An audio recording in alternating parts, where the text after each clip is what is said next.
Each and every year, Chris Lott's biggest fear leading up to Youth Sunday is that one of his seniors will waltz up to the podium and rather than deliver their planned sermon, throw it all out the window and decide to wing it on the spot. Throw it at Bill. So, if you find yourself thinking at any point during my sermon, wow, it's like he's not even reading the paper, it's probably time to get worried. Once again, good morning. And although we just heard Mariana speak earlier on spiritual gifts, I want to start this morning with a story that's not about spiritual gifts. When I first came to Calvary at 6 years old, my basic thought about church was that it was about praying. When I showed up to church, I came to pray. So much so that I believed the principal difference between Presbyterians, which was the denomination I came from, and Methodists was that one prayed like this, and the other prayed like this. However, as I certainly have learned, church is about a lot more than praying.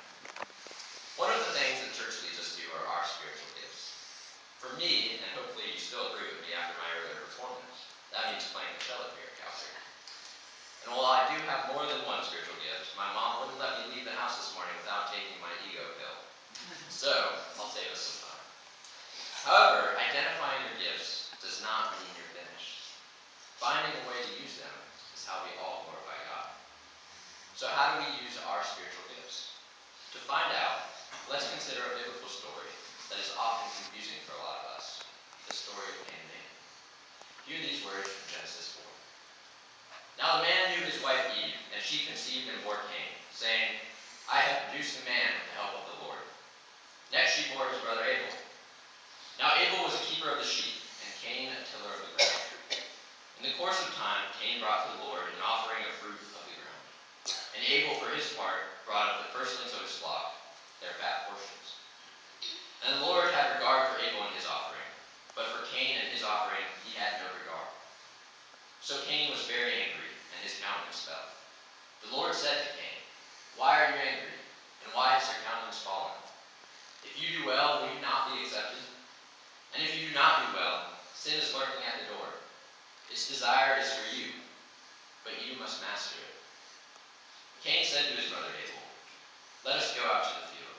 And when they were in the field, Cain rose up against his brother Abel and killed him. Then the Lord said to Cain, Where is your brother Abel? He said, I do not know. Am I my brother's keeper? So here we are. Cain is a farmer. Abel is a shepherd. And I don't know God's preference for meat over cereal. And yet, God accepts Abel's gift of sheep from his flock, but not Cain's gift of fruits from his field.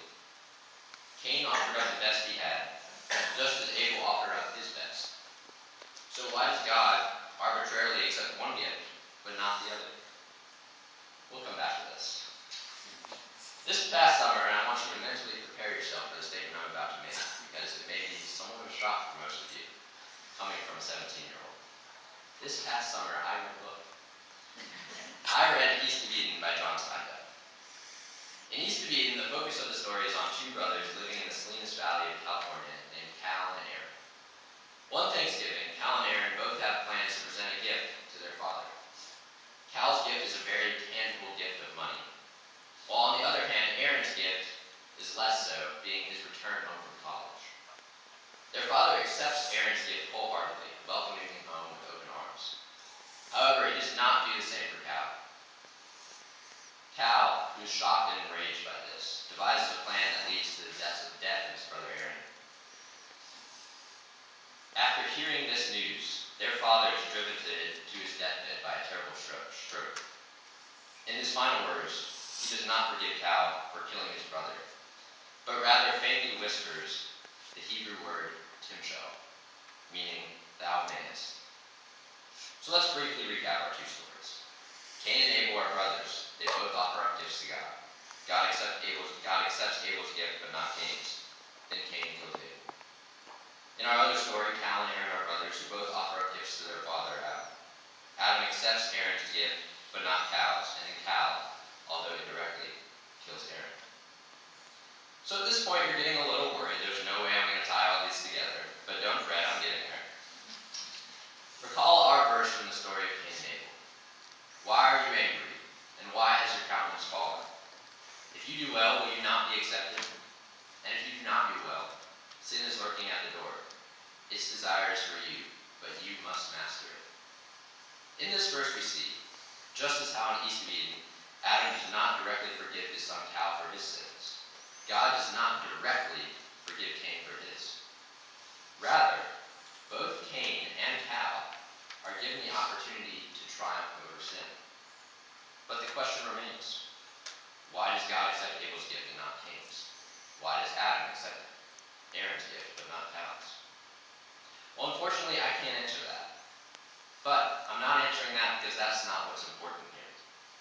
What's important is that Cain was left no worse off after God didn't accept his gift than when he began the day. Cain began the day a tiller of the ground and ended the day a tiller of the ground.